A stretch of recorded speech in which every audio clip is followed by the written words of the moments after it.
Nature. It's our natural environment, and we have a duty to protect it for ourselves and for future generations. But harmful carbon dioxide emissions are damaging the environment. As we consume more, we pollute more CO2 into the atmosphere. At Craghoppers, we are building on our sustainability credentials and using that pollution.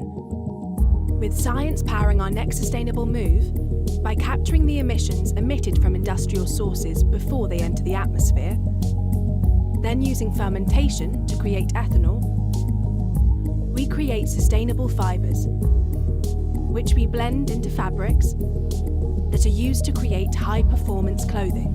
Introducing the CO2Renu fleece, a breakthrough technology that turns harmful CO2 into a force for good.